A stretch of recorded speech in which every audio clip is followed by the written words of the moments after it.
My name is Alexa Dorland, and I am doing my film presentation on Tuesdays with Morrie. So for the synopsis of this film, it starts out with Mitch Albom, and he is a pretty successful sports journalist, and he's kind of really caught up in his career. And in the film, you see him, he's just kind of constantly rushing between his obligations, and he's always answering the phone and typing emails and rushing back and forth from different sporting events, and he's just very caught up in his work, and you can tell that he's very passionate about it, but you also start to see some of his relationships kind of get put on the back burner. And for example, his relationship with his girlfriend, you can see he's not really giving her the time that she wants, and he just is kind of always telling her, oh, I have this deadline right now, but after that we can talk about this, or we can have this discussion. And you see that she kind of wants to move forward with their relationship and maybe get married and things like that, but he's just kind of always focusing on his career and kind of putting her off, telling her, you know, a later time, whatever, things like that.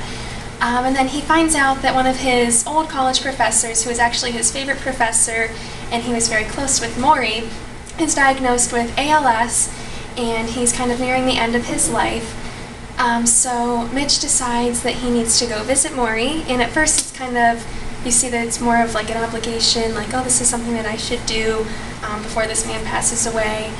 And he visits with him, and kind of right off the bat, he just dives into some deeper questions about Mitch's life that you can tell that he's kind of been avoiding. Right away he asks him, are you getting back to your community? Are you at peace with yourself? What happened to playing music? That was your passion in life.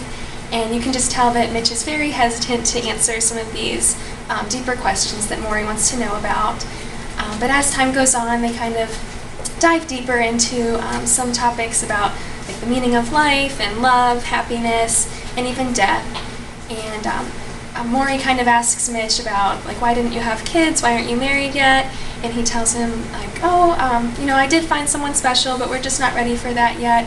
And Morrie can kind of tell that Mitch is kind of lacking some of those deeper relationships in his life and more meaningful relationships. And they end up, they kind of rekindle the bond that they had before, and they get to be very close again. And they end up meeting every Tuesday until the end of Morrie's life. And he just kind of has a lot of wisdom to share with him, and Morrie has just a lot of life advice that he wants to pass along before he passes away. And he's very comfortable with the position that he's in. He knows that he's dying, and he's just kind of using his last few weeks of his life to kind of share with his family and friends any wisdom that he has, and just he wants to kind of reflect on his life and make the most of the time that he has. And he even tells Mitch, you know, I know that I'm dying, but I'm a very lucky man. I'm lucky to have this little bit of time to still be a teacher and to teach a few people some last things and to learn a little bit more about life before I go. So for the relation to our class about death and dying, I think that what really stood out to me was kind of the contrast between the two. Morrie has a very positive outlook on the end of his life, and he's just kind of trying to make the most of things, and he's very content with where he is despite kind of approaching the end of his life. And he knows that you know, he has a limited amount of time left, but he's really trying to make the most of it. And you can see in the film that he kind of treats the end of his life as a time to gather with friends and family. He basically has an open door, and he has visitors coming in every day and bringing food, and his family is always around, and they're singing and they're laughing, and they're just kind of sharing stories with each other, and he's offering advice and just stories from his life. So they're really trying to make the most of it. And then you see kind of the total contrast in Mitch, who is, I think, what we normally see in life, in real life. He's very afraid to talk about death. He is kind of really hesitant at first to discuss the fact that Morrie is dying, and up until the very end, it's like the last visit that they have together, Mitch is still telling Morrie, oh, you never know, like, you might pull through with this, things could still turn around, and you can just tell that Morrie is very close to the end. So Mitch is just very uncomfortable with talking about death, and I think that's how most people are in life when someone that they love is kind of nearing the end. So I think that that's very relevant to our class. So for my discussion questions, my first one is, do you think that Morrie's message would have had as much of an impact as it did if he wasn't dying?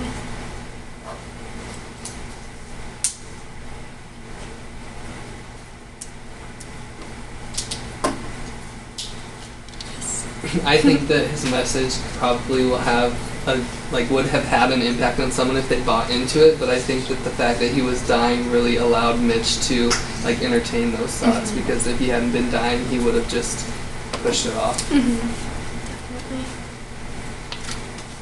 Yeah, I think that there's definitely something to say about someone kind of being at the end of their life, and especially an older person, we just expect them to have a lot more wisdom. And something that I forgot to mention earlier was that Mitch, he had promised his professor that he would stay in close contact after graduation, but there was actually 16 years that passed by that he hadn't talked to him until he found out about his diagnosis and started meeting with him. So I think just that right there, the fact that they went 16 years without speaking, I think that that says a lot about the impact that a dying man kind of can have. And then, do you think that Mitch was having these meetings more for Morrie or more for himself?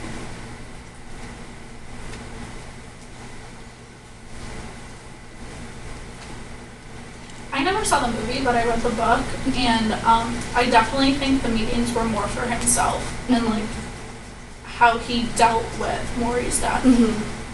Yeah, I agree. I think that at first it was kind of more of an obligation, he felt like it was just something that he had to do to get out of the way, kind of so that he didn't have guilt after Morrie passed away. And then he realized how much Morrie was starting to have an impact on him and how much he could offer him. And then they started to kind of have that bond again, and they started to be close friends. So I think that it just kind of depended on the point in time in the film. So for my last one, in part of the film, Mitch and Morrie are walking through the college campus where Morrie used to teach, and Mitch kind of makes a comment to him and says, "Oh, wouldn't it be so nice to be young again?" He makes a comment about being youthful, and Morrie says, he just tells him how he's very content with his age, and he says, "No, I had my time to be 22, and now it's my time to be 78.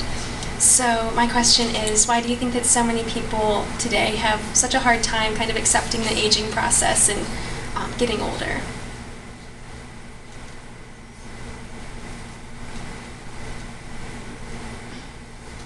I think a lot of it just has to do with how you were saying a lot of people don't accept dying or don't want to face the fact or talk about it. So I think that just has a lot to go with the aging process. They know as they get older that that's coming. So they would rather pretend to be young or wish to be young so they don't have to face those facts.